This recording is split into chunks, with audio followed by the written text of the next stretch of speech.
Welcome back to your favourite channel Adda 24/7 9th and 10th। मैं हूं आपकी शिप्रा तिवारी। मैम बहुत बहुत स्वागत है मेरे प्यारे बच्चों।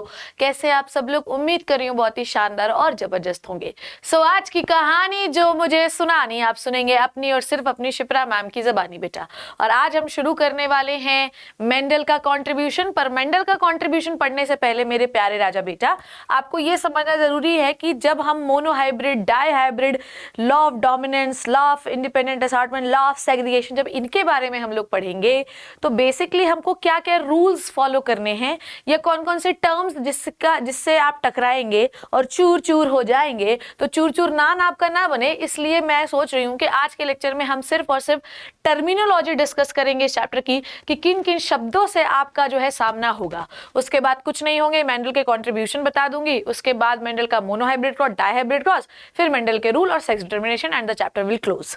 तो आज हम शुरू करने वाले हैं बच्चों टर्मिनोलॉजी। क्या क्या टर्म्स जो है वो आपको पढ़ने हैं जिससे आपका जेनेटिक्स वाला पार्ट, द चैप्टर जिसको हम हेरिडिटी कहते हैं, वो स्ट्रांग हो जाए। क्लियर है? लास्ट क्लास में हम लोगों ने डिस्कस किया था प्यारे बच्चों कि किस तरीके से कैरेक्टर एक्यूमुलेट होते हैं और वेरिएशन आता है। प्यारे बच्चों, लेक्चर आप जब देखते हैं तो लेक्चर को लाइक करा करो, लाइक करने के साथ साथ लोगों को शेयर करा करो, क्योंकि ज्ञान बांटने से बढ़ता है। अगर आप ये सोचते हैं कि सिर्फ आप पढ़ लीजिए कोई और नहीं पढ़ पाए, तो पढ़ तो वो भी बच्चा लेगा पर उसको लेट तक मिलेगा, फिर उस बच्चे के दिल से जो आह निकलेगी शायद उससे आपको इफेक्ट हो। तो ऐसा हमें नहीं करना है, क्योंकि यूट्यूब पे लेक्चर्स हैं तो ऑलरेडी कभी ना कभी तो उसे मिल ही जाएंगे ना, उसमें ये थोड़ी कि कभी नहीं मिलेगा, मिलेगा।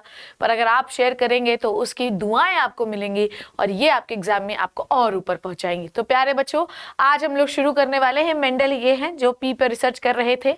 आज हम लोग इनकी कहानी पढ़ेंगे, फिर वही डेफिनेशन हम लोगों को पढ़ना है। What is heredity? It is a transfer of character from one two the next generation, process by which we are going to transfer the character from one to the next generation. This is called as inheritance.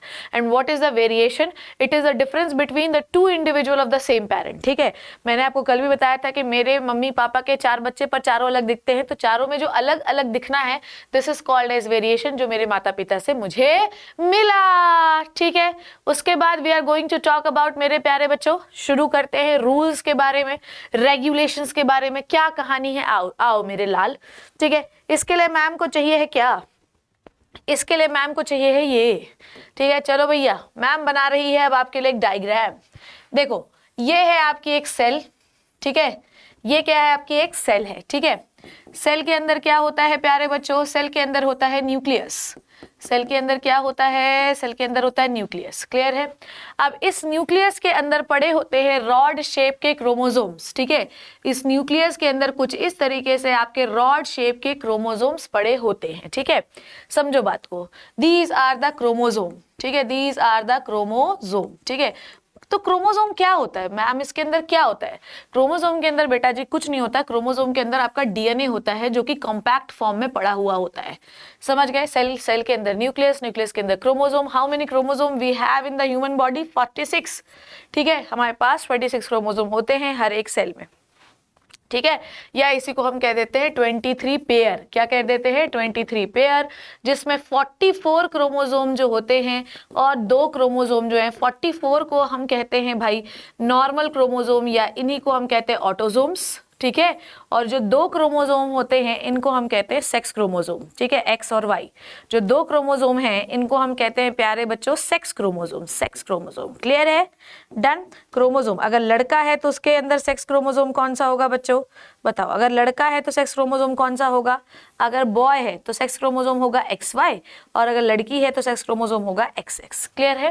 तो आपने क्या समझा? What do you mean by chromosome? Chromosome is nothing, it is the cylindrical structure और the rod like structure having the compact form of the DNA. ठीक है, आप समझो बच्चों। अब मान लो कि इस क्रोमोसोम को अपन बाहर निकाल लेते हैं। सेम जो डायग्राम वहां पे बना है, बस मैम उसको बाहर निकाल के आपको दिखा रही है। ठीक है, तो अगर आप इस रॉड शेप के स्ट्रक्चर को बाहर निकाल लेंगे, ठीक है, ध्यान से सुनो, ध्यान से सुनो एवरीबॉडी, जोश से भर जाओ, आग लगा दो। इस क्रोमोसोम को अपन ने बाहर निकाल लिया, ठीक है। अब इस डीएनए को भी बेटा बाहर निकाल लो, ठीक है। इस डीएनए को भी बाहर निकाल लिया, ये आपने डीएनए भी बाहर निकाल लिया। Now listen to me very carefully, DNA metres में लंबा होता है बेटा, मीटर्स में होता है। एंड आपके पास आपके शरीर में इतने कैरेक्टर्स होते हैं, इतने कैरेक्टर्स होते हैं जिनकी गिनती आप खुद नहीं कर सकते। और आपको पता है कि आपकी बॉडी में जो भी कैरेक्टर एक्सप्रेस हो रहा है it is due to the DNA. समझ रहे हो ना बात को? आपको what is the full form of DNA? जैसे बहुत सारे बच्चे मुझसे पूछेंगे मैम ये डीएनए क्या होता है? DNA is the deoxyribonucleic acid. जिन बच्चों को नहीं पता है कि डीएनए क्या होता है, पहले तो वो ये समझे कि डीएनए क्या होता है बच्चों। कम ऑन, इधर आइए। सबसे पहले अच्छा डीएनए का डेफिनेशन भी लिखा हुआ है तो आप देख लो। सबसे पहले DNA is the chemical in the chromosome which carries the trait in coded form. ये बड़ा ही टफ डेफिनेशन हो गया। देखो डीएनए का फुल फॉर्म होता है डीऑक्सीराइबोन्यूक्लिक एसिड, ठीक है, डीऑक्सीराइबोन्यूक्लिक एसिड। ओके, डीएनए का फुल फॉर्म होता है डीऑक्सीराइबोन्यूक्लिक एसिड। डन। अब ये जो डीएनए होता है ये जेनेटिक मटेरियल है। ये जो डीएनए है ये क्या है मेरे प्यारे बच्चों? जेनेटिक मटेरियल है, ठीक है। और ये करता क्या है? It carries information. ये करता क्या है प्यारे बच्चों? इट कैरीज इंफॉर्मेशन, ठीक है। ये क्या करता है? इंफॉर्मेशन कैरी करता है। ओके, ये क्या? It carries information from the parent to offspring. ये इंफॉर्मेशन कैरी करता है from the parent to offspring, ठीक है, parent to offspring. Okay done. तो ये जो आपका डीएनए है ये पेरेंट टू ऑफस्प्रिंग, ठीक है, parent to offspring information carry करता है। और किस फॉर्म में करता है वो ध्यान से समझो। देखो ये मान लो डीएनए है, ठीक है, मान लो ये डीएनए है। यहाँ डीएनए में होते हैं बेस पेयर्स। क्या होते हैं? Base pair. और ये जो बेस पेयर्स होते हैं ना, इन्हीं के फॉर्म में इंफॉर्मेशन जाती है। समझो बात को। डीएनए इज द केमिकल जो आपकी बॉडी में आपके माँ बाप से आपको मिलता है। डीएनए को हम जेनेटिक मटेरियल भी कहते हैं क्योंकि ये इंफॉर्मेशन लेके आता है। अब ये इंफॉर्मेशन तुम्हारे शरीर में आएगी तो चिल्ला के थोड़ी बोलेगी यार मैं आ गया हूँ, मैं काले बालों वाला हूँ, मैं नीली आंखों वाला हूँ, ऐसा तो नहीं बोलेगी बच्चों। अब अगर ऐसा नहीं बोलेगी तो किस फॉर्म में इंफॉर्मेशन डीएनए लेकर आ रहा है? इंफॉर्मेशन डीएनए लेके आ रहा है कोड्स के फॉर्म में, ठीक है।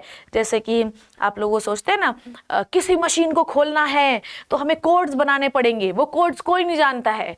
तो ये जो कोड्स होते हैं इंफॉर्मेशन के, कैरेक्टर्स के कोड होते हैं कि नेक्स्ट जनरेशन में कैसा कैरेक्टर बनेगा, ये एक्चुअली डीएनए के पास ही होते हैं। आई बात समझ में? तो दीज आर द कोड्स, ठीक है, समझ में आई बात? These are the codes. DNA में बहुत सारे टाइप के कोड्स होते हैं और एक ही डीएनए डिफरेंट डिफरेंट कैरेक्टर को कोड करता है, समझे? जैसे मान लो सपोज दैट कि मेरे पास एक कोड है, मान लो, ध्यान समझना, मान लो मेरे पास एक कोड है ATGC। मैम ये क्या होते हैं? These are the nitrogenous bases जो डीएनए में पाए जाते हैं, वो आपको इतना डिटेल में पढ़ना नहीं है अभी, ठीक है। तो ये है आपका nitrogenous base. Listen to me very carefully, ध्यान से देखना। तो डीएनए में क्या होते हैं? कोड्स होते हैं, या लिखो DNA having the nitrogenous bases, ठीक है, नाइट्रोजनस बेसेस, ठीक है। डीएनए में क्या होते हैं? Nitrogenous bases. कितने नाइट्रोजनस बेसेस होते हैं बेटा? 4, ATGC। हालांकि मुझे ये भी नहीं पढ़ाना चाहिए पर ठीक है, जान लो। Adenine, thymine, guanine, guanine and cytosine. तो ये है आपके क्या बच्चों? ये हैं आपके 4 नाइट्रोजनस बेस जो डीएनए में पाए जाते हैं। अब ये जो अरेंजमेंट होता है ना, ये चेंज होता रहता है और अलग अलग प्रकार के कैरेक्टर बनाता रहता है, ठीक है। अब ध्यान से सुनो, ये जो नाइट्रोजनस बेस होते हैं इनका अरेंजमेंट, ठीक है, अरेंजमेंट जो होता है नाइट्रोजनस बेस का, जो अरेंजमेंट है वही चेंज होगा तो कोड भी चेंज हो जाएगा। अगर ये चेंज हो गया तो क्या हो जाएगा? कोड भी चेंज हो जाएगा। और अगर कोड चेंज हो गया तो इंफॉर्मेशन भी चेंज हो जाएगी। इंफॉर्मेशन भी क्या हो जाएगी प्यारे बच्चों? इंफॉर्मेशन भी चेंज हो जाएगी। और इंफॉर्मेशन भी चेंज हो जाएगी तो इसका मतलब क्या है? नेक्स्ट जनरेशन में कैरेक्टर भी चेंज हो जाएगा। नेक्स्ट जनरेशन में कैरेक्टर भी चेंज हो जाएगा। Now listen to me very carefully, क्या बोला मैंने? आपको ये समझना है कि आपके डीएनए के अंदर है इंफॉर्मेशन, ठीक है, डीएनए के अंदर है क्या? इंफॉर्मेशन। पर मैम किस फॉर्म में इंफॉर्मेशन है? इंफॉर्मेशन कोड के फॉर्म में। कोड क्या होता है मैम? ये नाइट्रोजनस बेसेस जो आपको 4 बताए ना, इन्हीं का arrangement is called as code. 3 nitrogenous base का एक कोड होता है। हर 3 का जो ग्रुप होता है, अलग अलग कॉम्बिनेशंस बना लो, कभी ATG कर लो, कभी GTA कर लो, बहुत सारे ऐसे कोड भी होते हैं, यूरासिल भी होता है। इन सब का कोड मिला जुला कर हर कोड की अपनी एक इंफॉर्मेशन होती है जो नेक्स्ट जनरेशन में जाती है। अब डीएनए के पास ऐसे मिलियंस ऑफ कोड्स होते हैं, इसीलिए एक डीएनए मल्टीपल जो है कैरेक्टर को कोड करता है। समझ में आई बात? अब ध्यान से सुनना। तो डीएनए आप समझ गए, डीएनए का फुल फॉर्म होता है डीऑक्सीराइबोन्यूक्लिक एसिड। डीएनए के पास इंफॉर्मेशन होती, कहां से आ रही? पेरेंट से आ रही है। समझ में आई बात? अब बोलेगा तो नहीं डीएनए चिल्ला चिल्ला के मैं आ गया हूं, स्ट्रेट बालों का कैरेक्टर हूं। डीएनए के पास स्ट्रेट बाल बनाने के लिए क्या है? वो कॉम्बिनेशन है। वो कॉम्बिनेशन किसका बना है बेटा? नाइट्रोजनस बेस का बना है। ऐसे डीएनए में मिलियंस ऑफ कॉम्बिनेशन होते हैं जो माँ बाप से आपको मिले होते हैं। कॉम्बिनेशन चेंज हो जाएगा तो कैरेक्टर भी चेंज हो जाएगा। यही है ना कारण सेक्सुअल रिप्रोडक्शन में वेरिएशन का कारण। भाई दो डीएनए आपस में मिक्स होंगे तो ऑब्वियसली कोड चेंज हो जाता है, नाइट्रोजनस बेस का सीक्वेंस चेंज हो जाता है, जिसकी वजह से नेक्स्ट जनरेशन में कैरेक्टर भी बदल जाता है। आई होप मेरी बात आप समझ रहे हैं, और नहीं समझ में आएगा तो प्लीज कमेंट सेक्शन में लिख के बताना मुझे, ठीक? अब देखो बेटा, अब तुम सोचो अगर कि ये एक, मान लो डीएनए किस में होता है? मीटर्स में। अब अगर एक डीएनए एक कैरेक्टर को कोड करेगा तो हमारे बॉडी में तो 20,000 से भी ज्यादा कैरेक्टर होते हैं। मतलब आपके हर सेल में 20,000 जो है तो स्ट्रैंड्स ऑफ डीएनए होने चाहिए, 20,000 डीएनए होने चाहिए, पर ऐसा होता नहीं है। तो हम क्या करते हैं कि हर एक डीएनए का सेगमेंट एक अलग अलग कैरेक्टर को कोड करेगा। समझे? ये डीएनए जो है, ये वाला डीएनए एक अलग प्रकार का प्रोटीन बनाएगा। मान लो प्रोटीन ए बना, ये वाला डीएनए जो है बी प्रोटीन बनाएगा, और ये वाला डीएनए सी प्रोटीन बनाएगा। ठीक है? आपकी बॉडी में जो कुछ भी दिख रहा है it is due to the protein बेटा। समझो बात को। डीएनए का काम क्या होता है? प्रोटीन बनाना होता है। आपके डीएनए में है क्या? नाइट्रोजनस बेस, ठीक है, जो क्या लेकर आते हैं? इंफॉर्मेशन। कोड का सीक्वेंस अलग अलग हो जाएगा तो कैरेक्टर भी चेंज हो जाएगा। पर हम कैसे देखेंगे मैम कैरेक्टर चेंज हो जाएगा? क्योंकि वो डीएनए का सेगमेंट एक अलग प्रकार का प्रोटीन बनाने लगेगा। आपकी बॉडी में जो कुछ भी दिखता है राजा, मेरे प्यारे बच्चों, मेरे आंखों के तारे, वो सब प्रोटीन ही तो है। मैम की स्किन ऐसे दिख रही है, मैम का बाल ऐसा दिख रहा है, मैम के हाथ ऐसे दिख रहे हैं, मैम की हाइट ऐसे दिख रही है, दीज ऑल आर प्रोटीन। और ये प्रोटीन बनाने के लिए इंफॉर्मेशन कौन लेके आया? डीएनए के अंदर क्या है बेटा? नाइट्रोजनस बेस, जिसे हम क्या कहते हैं? कोड्स। तो इस ये जो नाइट्रोजनस बेस है, इनके अंदर इंफॉर्मेशन है कि भैया ये सीक्वेंस होगा तो ये वाला वो बनेगा। समझे? मतलब it is just like puzzle यार, जस्ट लाइक पजल।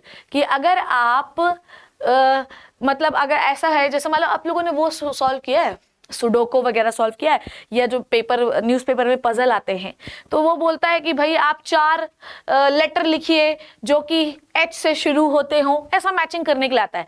जब परफेक्ट मैचिंग होती तभी चीजें दिखाई देती है ना। यहाँ पर वही ऐसे होता है। डीएनए सीक्वेंस चेंज होता है तो आपकी बॉडी में अलग अलग कैरेक्टर अपीयर होते हैं in the form of protein. DNA protein बनाता है। अगर डीएनए चेंज हो गया तो प्रोटीन भी चेंज हो जाएगा, तो आप भी अलग दिखने लगते हैं। यही कारण है कि जब मम्मी और पापा दोनों का डीएनए मिक्स होता है तो उनके कोड भी बदल गए। भाई आपस में दोनों कोड वोड सब मिक्स मैच हो गया, तो जब नया डीएनए बना उसमें ऑब्वियसली कोड जो है उल्टे आधे उल्टे नीचे, मतलब कि थोड़ा सा अलग टाइप के होंगे। कोड चेंज हो गया तो इन्फॉर्मेशन बदल गई, इन्फॉर्मेशन बदल गई तो डीएनए बदल गया, डीएनए बदल गया तो प्रोटीन भी बदल जाएगा कि नहीं बदल जाएगा। इसीलिए बच्चे माँ बाप की तरह दिखाई नहीं देते। अब तुम खुद सोचो कि आपकी बॉडी में तो 20,000 से भी ज्यादा कैरेक्टर दिखाई देते हैं, कुछ तो नहीं दिखाई देते पर होते हैं। अब अगर हर एक कैरेक्टर के लिए एक डीएनए इंफॉर्मेशन लेके आता तो ऐसे तो 20,000 डीएनए रहते एक सेल में, तो सेल तो बूम से फट जाती, पर ऐसा नहीं होता। हम लोग ये बोलते हैं कि भाई तुम एक ही डीएनए से बहुत सारे प्रोटीन्स बनवा लो। डीएनए का ये सेगमेंट ए प्रोटीन बना ले, डीएनए का ये सेगमेंट ये प्रोटीन बना ले, डीएनए का ये सेगमेंट ये प्रोटीन बना ले। कैसे? मान लो प्रोटीन ए बनाने के लिए हमको ये सीक्वेंस चाहिए, प्रोटीन बी बनाने के लिए हमें ये सीक्वेंस चाहिए, प्रोटीन सी बनाने के लिए हमको ये सीक्वेंस चाहिए। तो डीएनए, एक ही डीएनए के अलग अलग सीक्वेंसेस जो होते हैं या अलग अलग पार्ट अलग अलग प्रोटीन बना सकते हैं। इसका फायदा ये है कि हमें बहुत सारे डीएनए की जरूरत नहीं हुई और आपके सेल पे लोड भी नहीं बढ़ा। समझ में आई बात? अब ये जो स्पेशल सेगमेंट, जो एक ही डीएनए के इतने सारे सेगमेंट जो अलग अलग प्रकार के प्रोटीन बना रहे हैं, this is called as gene बेटा। इसी को हम क्या कहते हैं? जीन। समझ में आई बात? This is called as gene. समझे नहीं समझे? बोलो। डीएनए को पूरा कलेक्ट कर लो, रॉड शेप में कन्वर्ट कर दो, दिस इज क्रोमोसोम। डीएनए को बाहर निकालो, डीएनए, हर एक डीएनए अलग अलग प्रकार, एक ही डीएनए बहुत सारे प्रोटीन बना सकता है।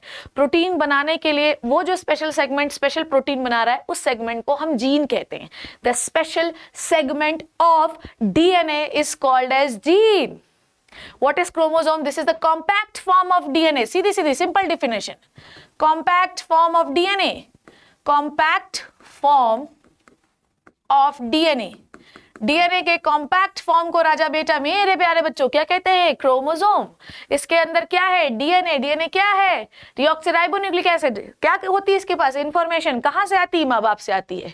क्लियर है? किस फॉर्म में? कोड्स के फॉर्म में। कोड क्या है? Nitrogenous base. इनका सीक्वेंस चेंज होगा तो क्या चेंज हो जाएगी? कोड्स चेंज हो जाएंगे, तो इन्फॉर्मेशन भी क्या हो जाएगी? चेंज हो जाएगी। तो प्रोटीन भी क्या हो जाएगा? अलग टाइप का बनेगा। तो जनरेशन भी कैसे दिखेगी? अलग टाइप की दिखेगी। ठीक है ना? क्या एक ही डीएनए एक प्रोटीन बनाएगा? नहीं नहीं मैम, एक ही डीएनए बहुत सारे प्रोटीन बना सकता है। तो एक ही जो वो जैसे मान लो the special segment of DNA which makes different kinds of protein is called as gene. Clear है? Special segment. समझ आई बच्चों? Special segment of DNA, special segment of DNA is called gene. ठीक, समझ में आई बात? डीएनए के स्पेशल सेगमेंट को हम जीन कहते हैं। तो अगर आप, हो सकता है कि आपका ये जो डीएनए है वो हो सकता है कि 5000 प्रोटीन बना रहा हो। कैसे? ये एक सेगमेंट, ये एक सेगमेंट, ये एक सेगमेंट, ये एक सेगमेंट, ये एक सेगमेंट, ऐसे 5000 प्रोटीन बना रहा हो। इसका मतलब ये कि DNA having the 5000 genes, and genes are what? Genes are the special segment of the DNA. तो मैडम डीएनए के अंदर जीन है, ये जीन के अंदर डीएनए है, डीएनए के अंदर जीन है। ठीक है? और डीएनए किसके अंदर है? क्रोमोसोम के अंदर। I hope this concept is transparently very clear to all of you. समझे ना कौन किसके अंदर है? डीएनए के अंदर, डीएनए के स्पेशल सेगमेंट को जीन कहते हैं। डीएनए किसके अंदर है? क्रोमोसोम के अंदर। क्रोमोसोम का शेप क्या है? रॉड शेप है, कॉम्पैक्ट फॉर्म ऑफ डीएनए है। क्लियर बेटा? ये इतने अच्छे से तो आई डोंट थिंक सो कि आप कहीं पढ़ पाएंगे। क्रोमोसोम कैसा है? लॉन्ग थ्रेड लाइक है। कहां प्रेजेंट होता है? न्यूक्लियस में प्रेजेंट होता है। क्या होता है इसके पास? इंफॉर्मेशन। क्योंकि इसने क्या पकड़ के रखा है? डीएनए। क्लियर है? ओके। डीएनए क्या है? केमिकल फॉर्म है जो क्रोमोसोम के अंदर होता है, जिसके पास इंफॉर्मेशन होती है in the form of which carry the trait. Trait का मतलब क्या होता है? ट्रेट का मतलब what do you mean bye trait? Trait का मतलब है भाई कैरेक्टर या इंफॉर्मेशन। अभी हम पढ़ेंगे ट्रेट के बारे में। ट्रेट मतलब इंफॉर्मेशन। मेरे बालों का कलर भूरा है क्योंकि मुझे भूरे कलर के ट्रेट मिले हैं। ट्रेट मतलब होता है कैरेक्टर, मुझे भूरे कलर वाला जीन मिला है। ठीक है? जीन क्या होता है? This is the special part of the chromosome और the DNA having the specific biological function. ठीक है? क्रोमोसोम ही क्यों बोल देते? क्योंकि क्रोमोसोम के अंदर DNA. Now listen to me very carefully. What is the function of gene and the alleles? What is the function of gene and the allele? Let me explain you very clearly. Gene और allele में क्या difference होता है? ये शब्द आपको सुनने में आएंगे कि जीन और एलील में क्या डिफरेंस होता है। बेटा ध्यान से सुनिए, सुनियो, जल्दी से सुनो। मान लो ये क्रोमोसोम है, मान लो ये क्रोमोसोम है, ये क्रोमोसोम है, ये क्रोमोसोम है। क्लियर है बेटा जी? ध्यान से सुनिए। अब मान लो हम लोग हाइट के जीन की बात कर रहे हैं, तो इस क्रोमोसोम में हाइट का जीन यहाँ पर है, इस क्रोमोसोम में हाइट का जीन यहाँ पर है। क्लियर? इस क्रोमोसोम में हाइट का जीन यहाँ पर है और इस क्रोमोसोम में हाइट का जीन यहाँ पर है। समझे नहीं समझे? तो जब आपके जीन सेम लोकेशन पे हो, दो क्रोमोसोम के सेम ही लोकेशन पे, यहाँ पर भी यहाँ पे भी, तो इन्हें हम कहते हैं एलील। एलील कुछ नहीं है बेटा, allele is the gene. Allele gene ही है। बट यहाँ पर अगर मान लो दो क्रोमोसोम में हाइट का जीन एक ऊपर है, दूसरे क्रोमोसोम में हाइट का जीन नीचे है। मान लो ये मदर से आया है तो मदर में हाइट का जीन यहाँ है, फादर में हाइट का जीन यहाँ है। पर यहाँ पर देखोगे तो मदर में भी हाइट का जीन यहाँ है, फादर में भी हाइट का जीन यहाँ है। तो जब दो क्रोमोसोम में, अगर आप यहाँ पढ़ेंगे भी, जब दो क्रोमोसोम में जीन सेम ही लोकेशन पर हो, ठीक है, when the gene is present at same location of two different chromosome called allele। समझ में आई बात? जब जीन सेम ही कैरेक्टर के होने चाहिए, ये नहीं कि एक आंख की बात कर रहे हो एक बाल की बात कर रहे हो, नहीं। जब सेम कैरेक्टर के जीन दो क्रोमोसोम पे सेम ही लोकेशन पे होते हैं, उन्हें हम एलील कहते हैं। अगर डिफरेंट लोकेशन पे हैं, then we are called as gene. तो जीन और एलील भाई बहन है, दोनों एक ही चीज है, बस एलील का हम तब कहते हैं जब सेम ही लोकेशन पे हो। ठीक है? एलील और टू और more possible form of gene that are found in the same place on a chromosome. देखो ये बी है, मान लो कलर का जीन है, तो ये है मान लो एक कलर का जीन इस क्रोमोसोम में है, दूसरे कलर का जीन भी इसी जगह पे है, तो ये क्या हो गए? ये दोनों जीन एलील हो गए, भाई भाई। हम एक ही घर में पास पास रहेंगे, देन वी आर एलील। हम दूर दूर हो गए तो जीन। क्लियर? बोलो बच्चों क्लियर? आगे आ जाओ। ओके समझ गए? तो एलील वन और two possible forms of a gene, gene के दो रूप जो क्रोमोसोम में सेम लोकेशन पे रहते हैं। ठीक, चलो आ जाओ। नाउ ये हो गई हमारी थर्ड डेफिनेशन। ओके, ये हो गया। चलो भैया आ जाओ फोर्थ डेफिनेशन, कंट्रास्टिंग कैरेक्टर।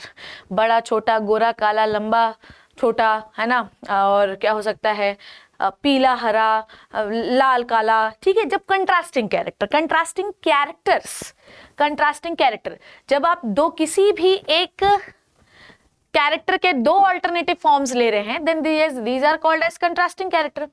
इस पूरे जेनेटिक्स में आप ये पढ़ेंगे कि मेंडल ने टोटल 7 कंट्रास्टिंग कैरेक्टर लिए। जीन और एलील में आई थिंक आप समझ गए होंगे, जब आपके जीन 2 क्रोमोसोम पे सेम ही लोकेशन पे दिखाई दे रहे हैं, यहाँ पे भी सेम, यहाँ पे भी सेम, और कैरेक्टर सेम ही होना चाहिए, then this is called as allele. अगर वो डिफरेंट लोकेशन में दिखाई दे रहे हैं, then this is called as gene. पर एलील हो सकता है कि आप जिक्र ना करें तो आप उसे जीन भी पढ़ सकते हैं, पर क्योंकि मुझे एलील बताना था इसलिए मैंने बता दिया।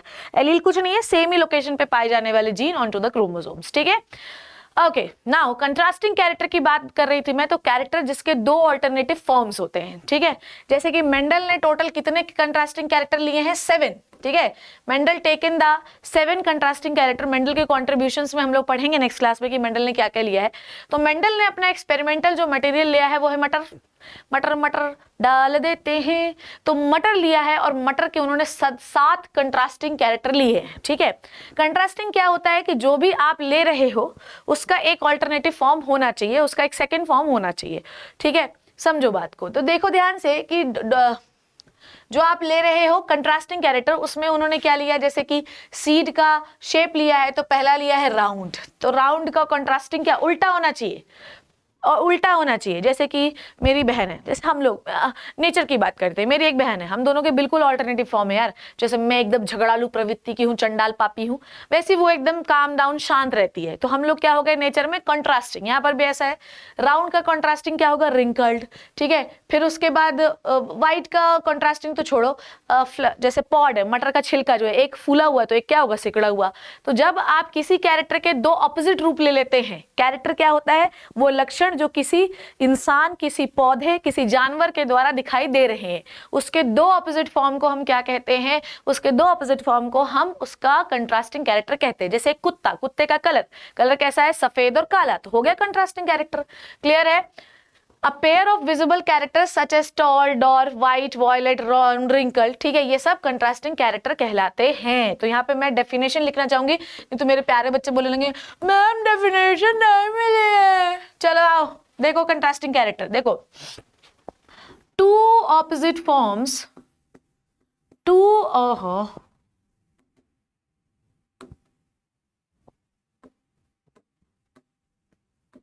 ओके, तो 2 opposite form of a character, एक ही कैरेक्टर के 2 ऑपोजिट फॉर्म को हम कंट्रास्टिंग कैरेक्टर कहते हैं, ठीक है। काला गोरा, छोटा लंबा, है ना, सुंदर बदसूरत, ठीक है, इस तरीके से।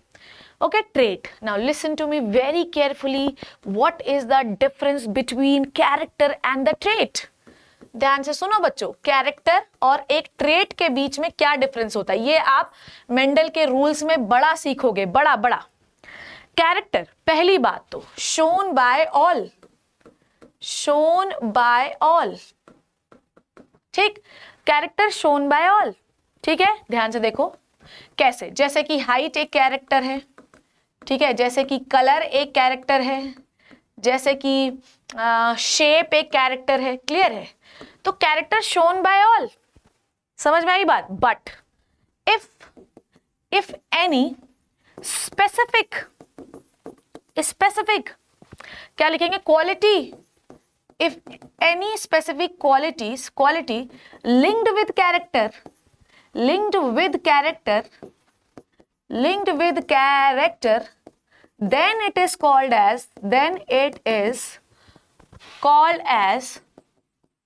then it is called as trait। मेरी बात ध्यान से समझो। कैरेक्टर सबके पास है, ठीक है। हाइट सबके पास है, कलर सबके पास है, शेप सबके पास है, ठीक है। पर अगर आपने कोई स्पेसिफिक उसके ऊपर क्या डाल दिया, कोई लक्षण, मतलब ये मान लो कि कोई क्वालिटी डाल दी, जैसे कि हाइट है एक कैरेक्टर बेटा। हाइट क्या है, ये है एक कैरेक्टर, पर हाइट का टॉल होना या हाइट का डॉर्फ होना, ये क्या है उसके ट्रेट्स हैं। ये क्या है उसके बेटा, ट्रेट्स हैं। क्लियर है। समझ में आई बात? नाउ उसके बाद जैसे मान लो हम लोग शेप की बात करते हैं, मटर के शेप की बात करते हैं, तो शेप क्या है? एक कैरेक्टर है जो हर मटर के दाने में होगा, पर शेप राउंड है कि शेप रिंकल्ड है, ये मटर का दाना जो है ये इसके ट्रेट हैं। समझ आई बात? Character shown by all, but if you linked any quality with the character then it is called as trait. समझ में आई बात? जैसे कि मेरे और भूषण के बाल, तो बाल तो एक कैरेक्टर है बेटा, पर बाल उसके कर्ली हैं और मेरे स्ट्रेट हैं, देन दिस इज स्ट्रेट।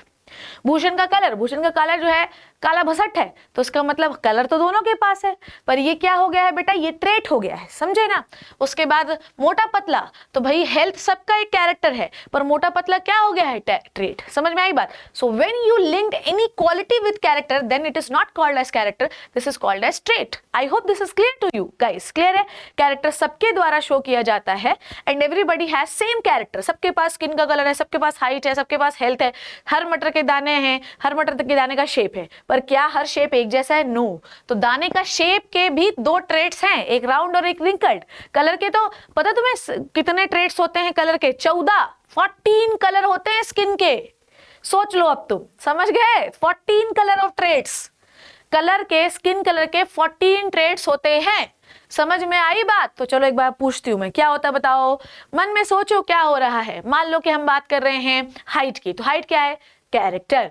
फिर हाइट लंबी छोटी क्या होना? ट्रेट। ठीक है, स्किन का कलर कैरेक्टर, गोरा काला is a trait. I hope ये बात आपको अच्छे से क्लियर हो गई है। ठीक है, okay. Trait is a particular characteristics, quality and tendency that someone something has. ठीक है, अच्छा बुरा हर का एक नेचर होता है, नेचर इज अ कैरेक्टर, अच्छा बुरा is a trait. Now trait जो होते हैं वो दो टाइप के हो सकते हैं, एक है डोमिनेंट, दूसरा है रेसेसिव। समझ में आई बात? किसी कक्षा में, किसी क्लास में, सपोज दैट, ध्यान से सुनो मेरी बात, ठीक है?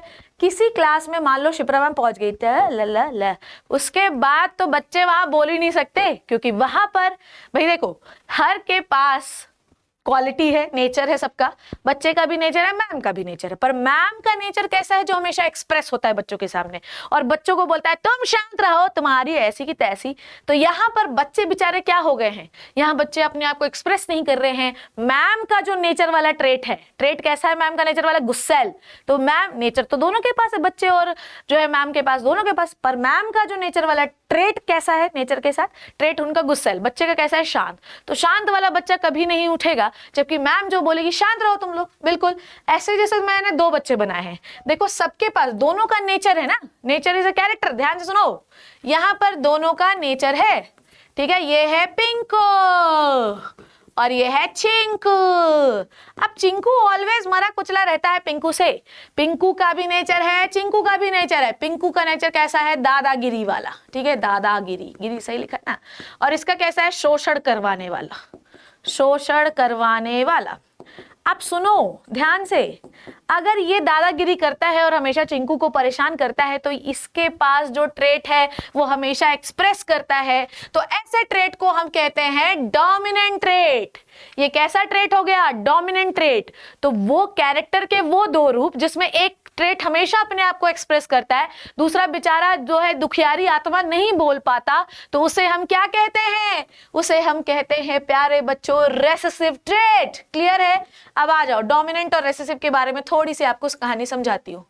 डोमिनेंट ट्रेट, ट्रेट समझ गए ना, कैरेक्टर का एक जब कोई विशेष लक्षण लगा दीजिए उसके साथ, और एक हो गया रेसेसिव ट्रेट। ध्यान से सुनना, अगर आज आप ये क्लास सीख गए तो अब आगे चल के आपको कोई इतनी सी भी समस्या नहीं होने वाली इस चैप्टर पे। ये है आपका रेसेसिव ट्रेट। टन टन टन टन टन टन। क्लियर है? अब देखो डोमिनेंट ट्रेट, डोमिनेंट है तो कैपिटल लेटर से लिख लो। मान लो हम लोगों ने कैरेक्टर लिया है, हमने कैरेक्टर लिया है बेटा, ध्यान से बेटा, ध्यान से, है ना। हमने कैरेक्टर लिया है हाइट, हमने कैरेक्टर क्या लिया है बच्चों जी? हाइट। क्लियर है? हाइट का डोमिनेंट ट्रेट आप कैसे शुरू करो? टॉल। अब टॉल को डी लिख दोगे तो अच्छा नहीं लगेगा, इसका कॉन्ट्रास्टिंग ट्रेट अपन ले लेते हैं डॉर्फ, तो स्मॉल टी से शो करते हैं। ठीक है, हमेशा डोमिनेंट ट्रेट्स को, ठीक है, डोमिनेंट ट्रेट्स, ट्रेट्स बोलना, क्योंकि हाइट लंबी हो गई, हाइट लंबी हो गई मतलब वो अब वो कैरेक्टर नहीं रहा, वो ट्रेट हो गया है। हाइट छोटी हो गई मतलब आपने हाइट नाम के कैरेक्टर के साथ लक्षण जोड़ दिया है, एक क्वालिटी जोड़ दी है, तब उसके साथ वो ट्रेट हो गया है। क्लियर? तो आप हमेशा डोमिनेंट ट्रेट को कैसे शो करते हैं? कैपिटल लेटर से। कैसे शो करते हैं प्यारे बच्चों? कैपिटल लेटर से। जबकि रेसेसिव ट्रेट को आप कैसे शो करते हैं प्यारे बच्चों? स्मॉल लेटर से। क्लियर? डोमिनेंट ट्रेट को आप शो करते हैं कैपिटल लेटर से और रिसेसिव ट्रेट को आप शो करते हैं स्मॉल लेटर से। Now listen to me very carefully. अब ये जो कंडीशन आपको दिखाई दे रही है इसमें एक एक जीन अपना पड़ा हुआ है, एक है डोमिनेंट का, एक है रिसेसिव का, ठीक है। अब देखो डोमिनेंट के साथ इसका भाई आ जाएगा तो भी आप क्या बनाओगे, टॉल। अगर इसके साथ ये मरा कुचला भाई आ जाए, मतलब ये वाली कंडीशन आ जाए, तो भी एक्सप्रेस तो वही कर रहा है ना, बड़ा वाला ही, तो भी क्या बनेगा, टॉल। तो भी क्या बनेगा, टॉल। ये बेचारा चिंकू तब तक अपने आप को एक्सप्रेस नहीं कर पाएगा जब तक ये भग ना जाए और चिंकू जैसे बेचारे दुखियारी आत्मा साथ में आना जाए। तो रेसेसिव अपने आप को एक्सप्रेस तब करता है जब दो, अभी ये सिंगल जो है, ध्यान से सुनो, ये सिर्फ कौन सी कंडीशन में डॉर्फ बनाएंगे, ध्यान से सुनो बच्चों मेरे, ये कौन सी कंडीशन में से बौना पौधा बनाएंगे, जब ये दो एक साथ रहेंगे, then they make the dwarf. समझ में आई बात? ये इसकी अकेले की कोई औकात नहीं है बेटा, अकेला कुछ नहीं कर सकता। समझ में आई बात? अकेला कुछ नहीं कर सकता। समझ में आई बात? रेसेसिव अपने आप को सिर्फ तब एक्सप्रेस करता है जब वो दो रेसेसिव जीन एक साथ रहें। ये क्या है? These are the genes. Tallness का जीन है ना, टॉलनेस का क्या है बच्चों, जीन। समझ गए इतनी बात? Okay done. आगे बात करते हैं। तो डोमिनेंट ट्रेट जो कैरेक्टर हमेशा अपने आप को एक्सप्रेस करता है, ठीक है। F1 जनरेशन क्या है वो हम थोड़ी देर बाद पढ़ेंगे। इसकी टॉलनेस जो होता है वो एक डोमिनेंट कैरेक्टर है। रेसेसिव ट्रेट वो अपने आप को एक्सप्रेस नहीं कर पाता, सिर्फ तब एक्सप्रेस कर पाता जब दो रेसेसिव जीन एक साथ रहें। F1 जनरेशन क्या है वो हम मेंडल के रूल में पढ़ेंगे। Now listen to me, very important चीज, homozygous condition and the heterozygous condition. आइए भैया शुरू हो जाते हैं। होमोजाइगस कंडीशन समझाती हूँ, आइए आइए आइए। एक मैम आपको समझा रही है होमोजाइगस कंडीशन। अगर आप ये वाला लेक्चर समझ जाएंगे तो आपको हेरिडिटी एंड इवोल्यूशन में इतनी सी भी परेशानी नहीं होगी, ठीक है। ओके, होमोजाइगस कंडीशन क्या होती है और हेटेरोजाइगस कंडीशन क्या होती है। हेटेरोजाइगस कंडीशन, ठीक है, ये दो चीजें मैं आपको समझा रही हूं। देखो, जो भी जीन प्रेजेंट होता है वो हमेशा पेयर में होता है, ध्यान से समझना। एक स्टेटमेंट मैम लिख रही है वो ध्यान से समझो, एक स्टेटमेंट मैम लिख रही है वो ध्यान से समझिए आप लोग। क्या लिख रही है देखो ma'am, gene always present in a pair, genes always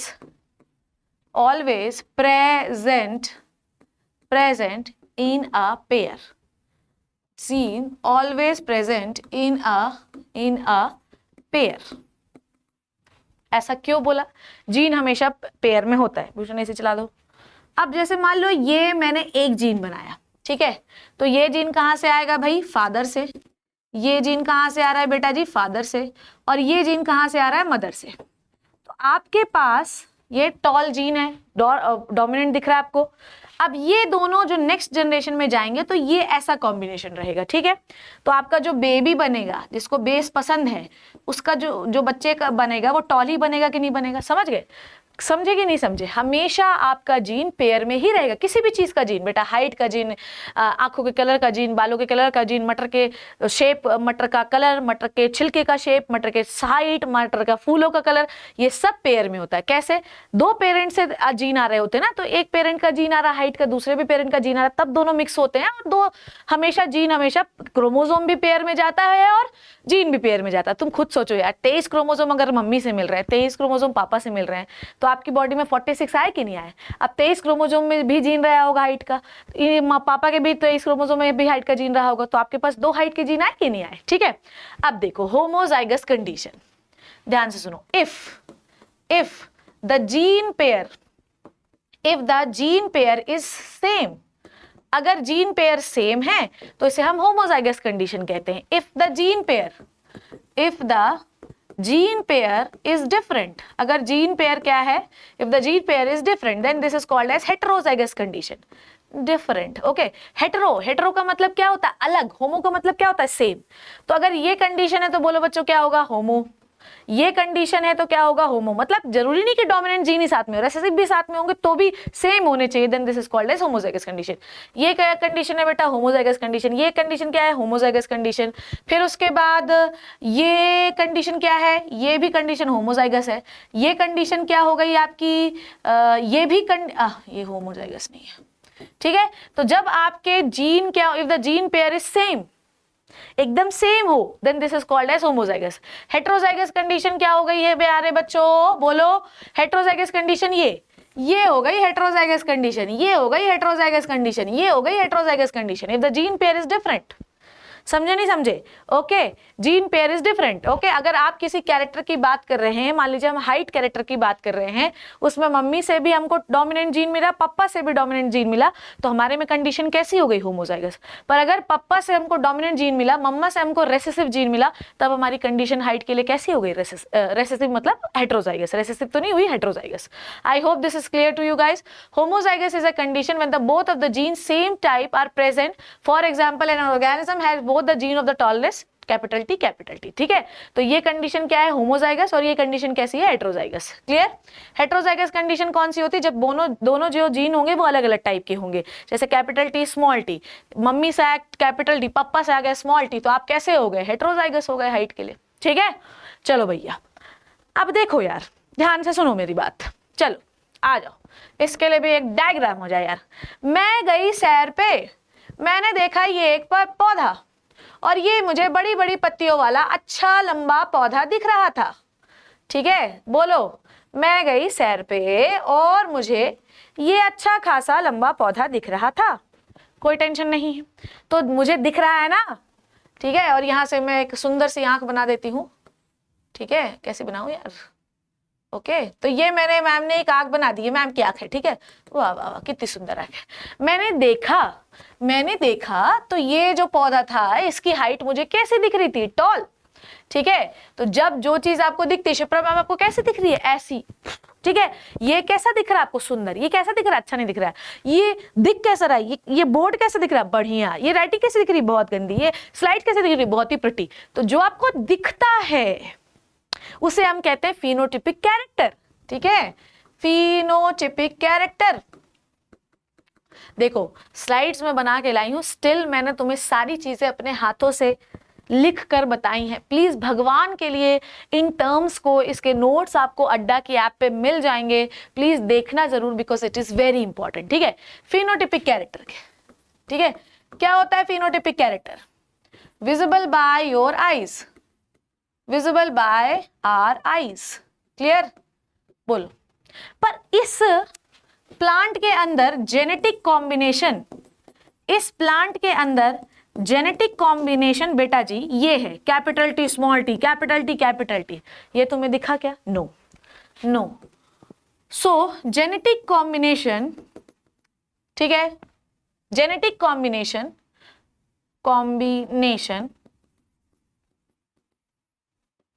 which is not visible by our eyes, जो आपकी आइस के द्वारा नहीं दिखाई देते, उन्हें हम क्या कहते हैं? Then they are called as, ये फिनोटिपिक कैरेक्टर हो गया, then they are called as genotypic character, then they are called as genotypic character. तो जो आपको दिखाई देता है वो है फिनोटाइपिक कैरेक्टर, जो आपको दिखाई नहीं देता वो होता है जीनोटाइपिक। भैया तुमको लंबा दिख रहा है, पर वो लंबा क्यों दिख रहा है? हो सकता है उसके पास कैपिटल टी हो, पर ये भी तो पॉसिबिलिटी है ना कि कैपिटल टी स्मॉल टी भी हो, क्योंकि अगर एक भी कैपिटल टी होगा तो वो अपने आप को एक्सप्रेस कराएगा। रेसेसिव की तो कोई औकात अकेले है ही नहीं। मेरी बात समझ रहे हो कि नहीं समझ रहे हो? तो रेसेसिव की कोई अपनी अकेले की औकात नहीं होने की वजह से, तो अकेला रेसेसिव हो, सामने डोमिनेंट हो तो भी डोमिनेंट एक्सप्रेस करेगा। तो जेनेटिक कॉम्बिनेशन आपको दिखते नहीं, आपको सिर्फ हाइट दिख रही। तो जो आपको दिख रहा है बेटा वो दिख रहा है फिनोटाइप, जो आपको नहीं दिख रहा है वो है जीनोटाइप। जीनोटाइप ही बहुत बड़ा लोचर मेंडल में किया था। मेंडल को लगा कि भैया टॉल और डॉर्फ को फ्यूज कराते हैं तो भैया हमें एक टॉल पौधा मिलता है, जिससे हमको ये समझ में आया कि भैया अगर आपके पास टॉल जीन है तो वो डॉर्फ वाले जीन को दबा देगा। फिर उन्होंने उसी टॉल पौधे को उसी से सेल्फ फर्टिलाइज कराया तो भैया एक डॉर्फ भी मिल गया। बाद में पता चला कि ये जो हमें पहला पौधा मिला है वो कैपिटल टी स्मॉल टी मिला है, इसीलिए नेक्स्ट जनरेशन में डॉर्फ आया। कैसे आया वो मेंडल के क्रॉस में हम जानेंगे। Now homologous pair of chromosome. ठीक है, क्या होता है होमोलोगस पेयर? देखो ध्यान से, देखो देखो देखो देखो मेरे प्यारे बच्चों, तुम टेंशन नहीं लो, मैम है तुम्हारे साथ। देख बेटे, देखो बच्चे, ये है होमोलोगस क्रोमोसोम, दिख रहा है तुम्हें? इस क्रोमोसोम की इस जगह पे भी ए जीन है जो किसी कैरेक्टर के लिए होगा, ये बी जीन है, ये सी जीन है। सेम दूसरे क्रोमोसोम में देखो, वहां पर भी भले उसका रेसेसिव फॉर्म है पर है तो कैरेक्टर एक ही। मान लो कि हम ये मानते हैं कि A B C are the gene for colour, A, B, G, C are the gene for the colour.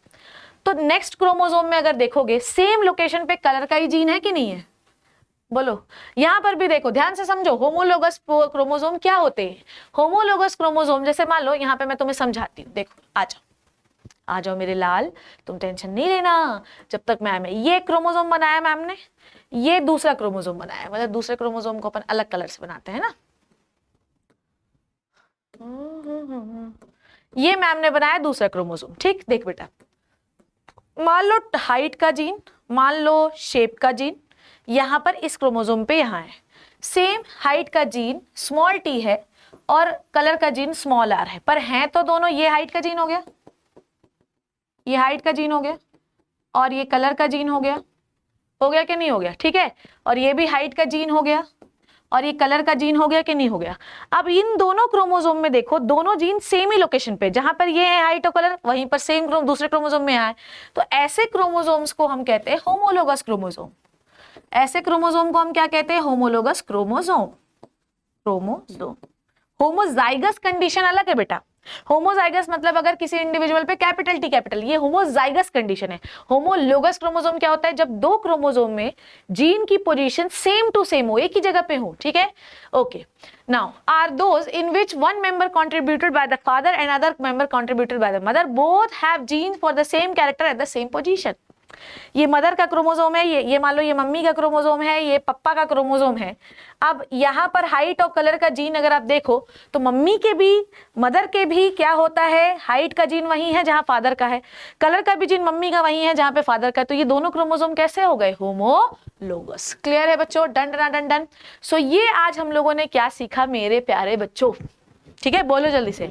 ये हमने आज सीखा मेरे प्यारे बच्चों, पूरी टर्मिनोलॉजी जो आपके हेरिडिटी में काम आएगी। अब तो देखना ये चैप्टर, अगर आपने ये होमोजाइगस कंडीशन जब सेम जीन हो, capital T small T. Heterozygous condition क्या है, जब कैपिटल टी स्मॉल टी, ठीक है। होमोलोगस क्रोमोसोम क्या होते हैं, दो क्रोमोसोम जीन की पोजीशन सेम होनी चाहिए। क्लियर है। डोमिनेंट क्या होता है, जो अपने आप को एक्सप्रेस करे, अकेला होगा तो भी ठीक है, दो होंगे तो भी ठीक है। जीन हमेशा कैसे होते हैं, पेयर में, एक मम्मी का एक पापा का। रेसेसिव क्या होता है, जो अपने आप को एक्सप्रेस नहीं कर पाता। रेसेसिव तब एक्सप्रेस करेगा जब दो रेसेसिव जीन एक साथ होंगे, जैसे स्मॉल टी। अभी टी क्या है, ये आपको मेंडल के कॉन्ट्रीब्यूशन में अच्छे से समझ में आएगा। नेक्स्ट क्लास में मैं पूरी टर्मिनोलॉजी हमने हेरिडिटी की आज बढ़िया तरीके से सीख लिया, मस्त तरीके से। अब जब नेक्स्ट क्लास में मैं तुमको पढ़ाऊंगी तो तुमको इतना आसान लगेगा, इतना आसान। पर बेटा जब मेरी नेक्स्ट क्लास में आओ तो ये पढ़ के ही आना, नहीं तो समझ में नहीं आएगा। It doesn't matter what you have done, matter नहीं करता कि तुमने क्या कर लिया है, it matters what you choose to do from here. आपका जो आपके साथ जो हो गया है उसे जाने दीजिए, जो आपने बहुत महारत हासिल कर ली उसे जाने दीजिए। आपके लोग आपको तब से देखना शुरू करते हैं जहां पर आप खड़े हैं, जो हो गया उसे जाने दीजिए। जो आज आप कर रहे हैं वही आपके लोग देखते हैं। तो अगर आप आज से पढ़ाई शुरू करते हैं तो आज से सक्सेसफुल हो सकते हैं, क्योंकि सक्सेस के लिए कोई शॉर्टकट नहीं होता। जिस दिन से आप तैयारी शुरू कर देंगे उस दिन से आप सफलता की ओर अपना एक कदम बढ़ा लेंगे। ठीक है, समझ में आई बात। ओके, तो अगर आपको अपनी पढ़ाई करनी है इवन, ठीक है, तो आपको मैम का कोड लगाना है Y547। वाह वाह वाह, ठीक है। तो अगर आपको अपनी पढ़ाई करनी है इवन और आग लगाना है पढ़ाई में तो मैम का कोड अप्लाई करिए Y547। क्लियर है बच्चों, ये Y547 547 जो मेरा कोड है। अड्डा में कोई भी कोर्स ले रहे होंगे निःशुल्क, सक्षम और आपका निश्चय 2.0 1.0 कुछ भी लेना चाहते हैं आप, ठीक है, आपको इसमें आपका ये तो मैंने एक स्लाइड बनी है, पर आपको अभी तो जो आपका सफलता बैच है उसमें तो भयंकर वाला डिस्काउंट मिल रहा है, तो आप ले सकते हैं। मैम का कोड लगाना भैया जी, कोई भी कोर्स ले रहे हो, ठीक है। थैंक यू वेरी मच आप सभी का ये लेक्चर देखने के लिए। लेक्चर को आग की तरह फैलाइए, बायोलॉजी को इंडिया में सबसे फेमस बनाइए बाय द शिप्रा मैम। अगर आप बायोलॉजी के बेताज बादशाह बनना चाहते हैं तो हाँ, this is the right platform and this is the right teacher for you. Thank you so much बच्चों, take care and bye bye.